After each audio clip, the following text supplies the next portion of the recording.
Respect never announces itself with noise. It isn't found in the fake chuckle, the sweaty handshake, or the puffed-up confidence of someone desperate to be noticed. Real power is quieter than that. It doesn't beg. It doesn't explain. It doesn't broadcast itself at all. It arrives. Imagine walking into a room, and before a word leaves your lips, the atmosphere shifts. Eyes pivot. Postures change. People sense something. That's authority. That's control. That's the hidden art of respect. The insecure scramble to fill silence with chatter. The strong? They sharpen silence into a weapon. The weak react to prove strength. The powerful don't react at all. They don't chase, don't justify, don't flinch. They let the room work for their approval. Machiavelli understood this long before us. Respect can't be spoken into existence. It must be staged, embodied, enforced. A quiet mask of dominance so sharp it unsettles enemies, pulls in allies, and makes even the bold hesitate before crossing your path. Stay with me, because in this video I'm giving you 5 Machiavellian moves to command respect without a single word. Miss this and you'll remain background noise. Learn it and you'll walk into any space like you own it. So here's the question: when you step into a room, do people sense your presence, or do they overlook you like everyone else? The eyes, daggers, shields, and crowns. They say the eyes are the windows to the soul. That's poetic fluff. In reality, your eyes are weapons. Daggers when you want to cut. Shields when you want to block. Crowns when you want to rule. A single stare can crush or crown. When two predators meet in the wild, there are no speeches. No debates. Just a gaze. The one who blinks first surrenders. The one who doesn't? He rules. That law of nature never disappeared. It just moved into boardrooms, clubs, even dinner tables. So how do you weaponize the stare? 1. Never dart. Weak men scatter their eyes like prey scanning for safety. Strong men move their eyes with the precision of kings, slow, deliberate, purposeful. Every glance declares, I decide what matters. To hold, don't glare. A glare is desperation dressed as aggression. A calm hold, that's a loaded gun. Relax your face, soften the muscles, let your eyes stay steady. Rage can be ignored, calmness terrifies. 3. Control the drop. Breaking too soon is surrender. Never breaking looks insecure. The master chooses when to end it, looking away like he's dismissing someone beneath his concern. That single dismissal cuts deeper than any insult. Picture this: you're in a negotiation. The other side fires demands, shouts terms, tries to overwhelm you. Don't fidget. Don't answer. Just look at them, calm, steady, unbothered. Silence plus stare equals control. They'll start scrambling to fill the void, exposing their weakness while you remain the storm they can't move. And here's the twist most people overlook. The stare isn't just for confrontation. It's also for allure. Lovers know this instinctively. A lingering gaze pulls someone closer than any words could. Why? Because the stare radiates certainty. And certainty is magnetic. But let me warn you, you can't fake it. Practice in the mirror won't save you if your heart is racing and your mind is begging for approval. Your eyes will betray you. The true Machiavellian stare grows from inner detachment, from caring less about applause and more about control. Train it daily. Next time someone speaks, don't rush to nod or reply. Just watch. Let them sweat in the silence you own. Respect doesn't come from noise, it comes from tension. And nothing builds tension like the eyes. It's primal. It's unnerving. It's unforgettable. Once you master this, you'll realize you don't need to raise your voice. Your eyes will raise the stakes. The body, a throne you carry everywhere. Power doesn't start with words. It starts with the way you occupy space, how you stand, how you sit, how you move. Posture is silent dominance. Posture is the invisible throne strapped to your back everywhere you go. Look at a weak man in any room. Shoulders slouched, arms clamped, head tilted downward like he's apologizing for existing. His body broadcasts what his words try to cover up. Uncertainty, hesitation, submission. Now study the powerful. Their bodies are fortresses, upright, open, unhurried. They move with the patience of someone who has nothing to prove. Stillness is command. Most people leak nervous energy, tapping, shifting, fidgeting. Each twitch is a confession. I am unsettled. I'm not in control. But the one who holds still radiates menace. He wastes nothing, scatters no energy. His body itself declares, I am the center. I do not move for anyone. Your shoulders decide the battlefield. Rounded shoulders collapse inward. Rolled back, broad shoulders open the chest, expand the lungs, and project strength. This doesn't require muscles. It requires discipline. Posture is strength before it is biceps. And your head? That's your crown. Tilt it too far down and you look defeated. Tilt it too far up and you reek of arrogance. The crown position is level, steady chin, slightly lifted, gaze direct. Neither begging nor boasting, just being. You are not lifting your eyes upward as if begging for permission, nor are you lowering them in submission or fear. Instead, your gaze meets the world level, steady, unshaken, like it owes you tribute for your very presence. Every motion you make must feel intentional. Posture is not stiff rigidity, it is measured control, deliberate poise. Each movement of your body, how you rise from a chair, how you turn your head, how you rest your hands, should look like a decision, never an accident. These subtle details forge the aura people feel around you. Rushed gestures betray nervousness. Slow, calculated movements radiate mastery. Even something as ordinary as the way you sit tells a story. Weak men slump into chairs like peasants collapsing after labor. Strong men sit as if the chair itself were a throne, back straight, legs steady, arms placed with ease but never hidden. It isn't arrogance. It is presence. Posture whispers, "This is my ground. You are standing in my court." Now imagine this scene, a high-stakes meeting. Voices clash, egos flare, chaos fills the air like static. Yet while everyone fights to be heard, you remain still, upright, calm, unbothered. Slowly, the room notices the one person who doesn't scramble for attention. Your posture becomes a gravitational center, pulling focus without demanding it. Silence, when paired with posture, transforms into dominance. Here lies the Machiavellian truth. People rarely judge by what you are, your courage, your intelligence, your discipline. They judge by what they see. And if your posture signals weakness, nothing else will matter.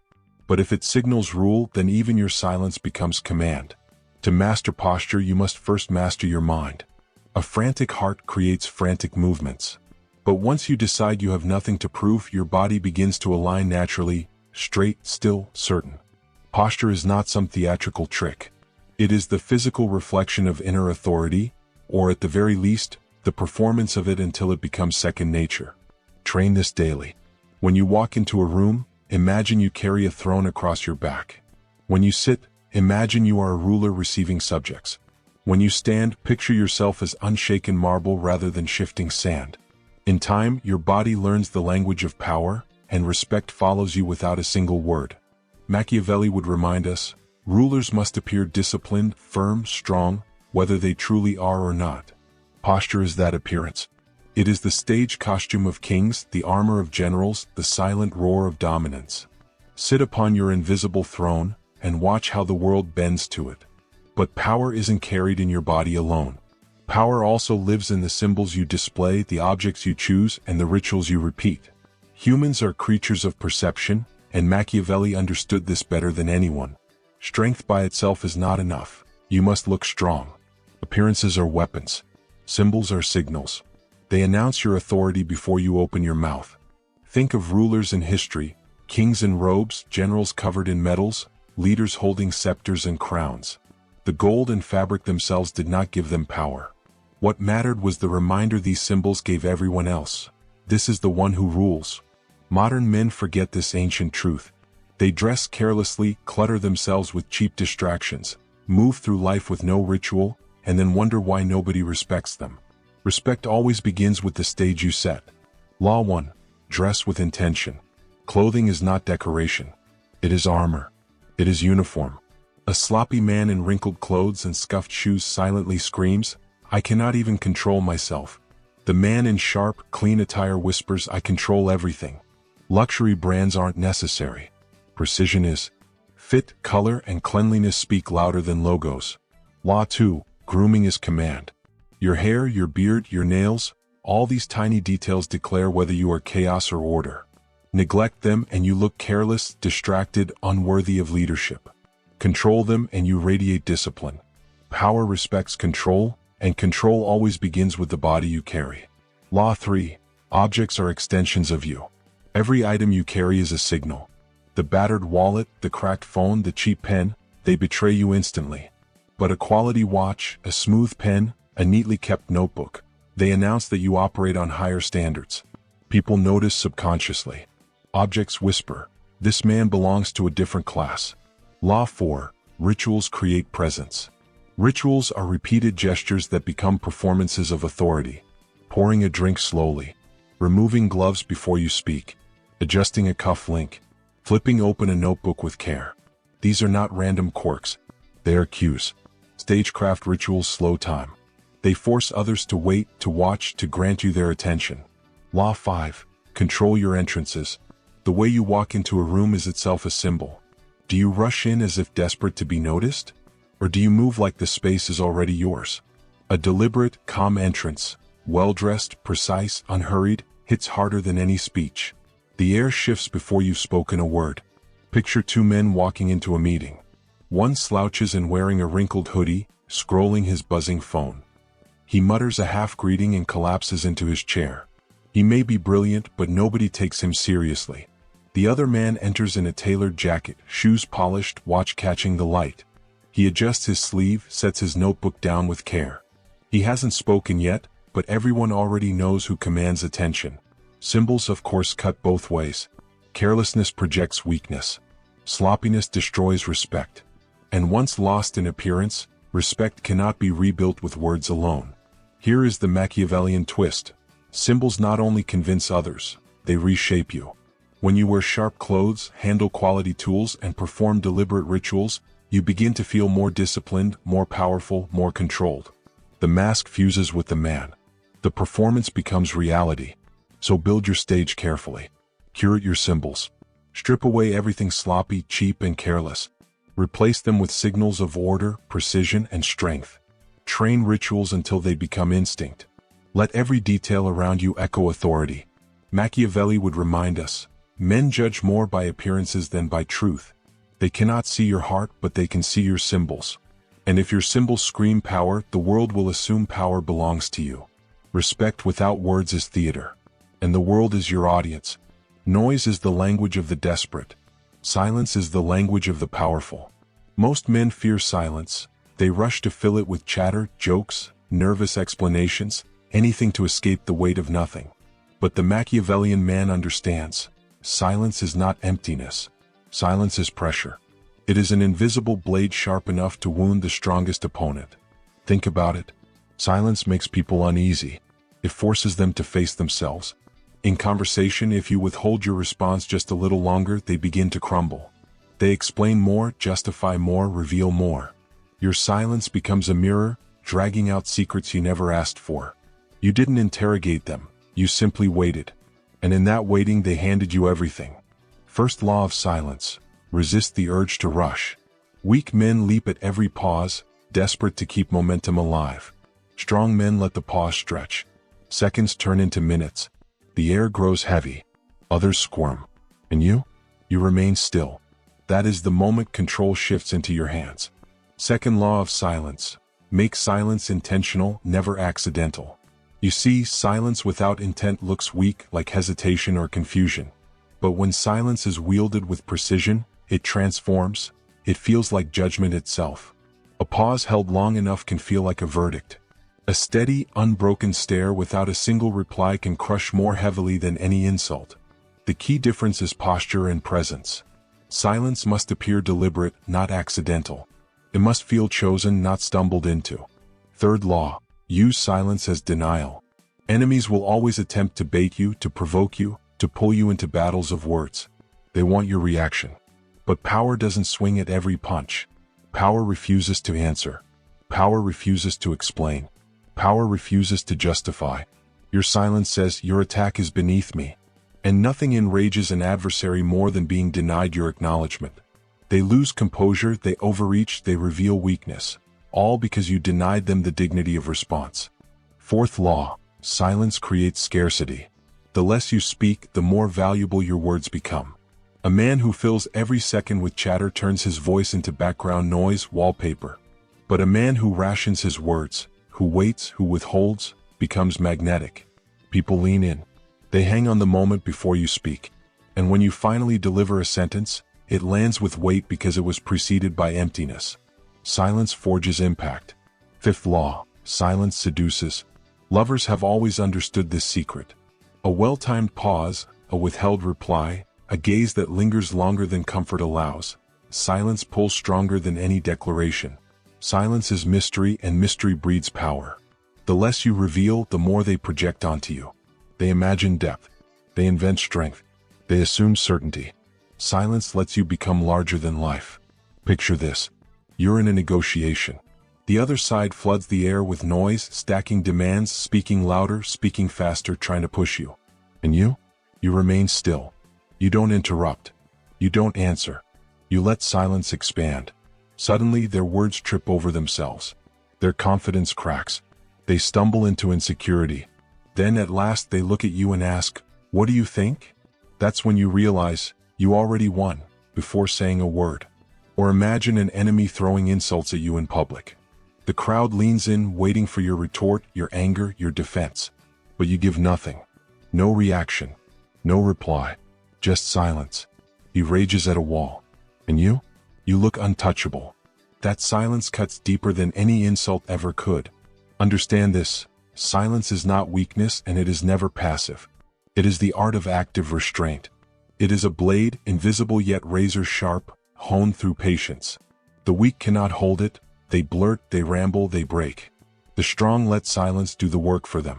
Machiavelli himself would call this the mask of control. A ruler must appear unshaken, unmoved, and silence is that mask. It hides weakness. It manufactures mystery. It projects unshakable dominance. It forces others to fill the void with their own fear, their own doubts, their desperate need for approval. So train yourself to wield silence. In conversations, add seconds before replying. In arguments, cut your words in half. In crowded rooms, let others scramble to be heard while you remain calm.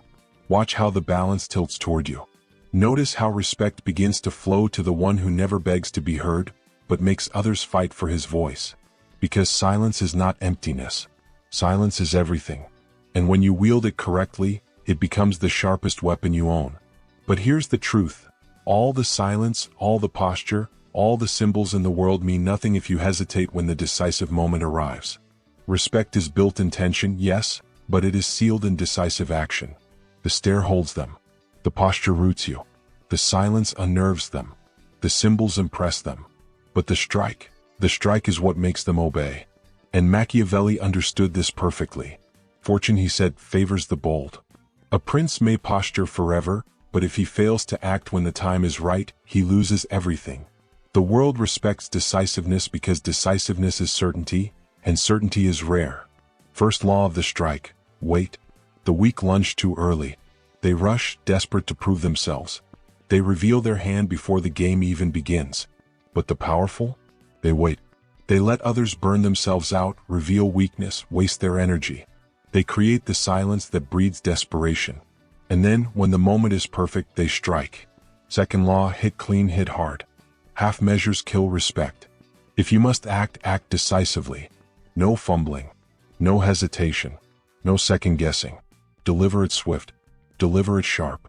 Whether it's ending an argument, shutting down disrespect, or making a decision, make it final. The world respects clarity. It despises hesitation. Third law, show no flinch. After the strike, do not explain. Do not justify. Do not apologize. The desperate scramble to smooth things over. The powerful stand unshaken in the wreckage. The strike itself is the message. I choose. I act. I do not beg forgiveness. Fourth law, choose your battles. Not every insult deserves your blade. Not every challenge deserves your time. If you strike at everything, you look reckless. But if you strike rarely, strategically, every move becomes an event.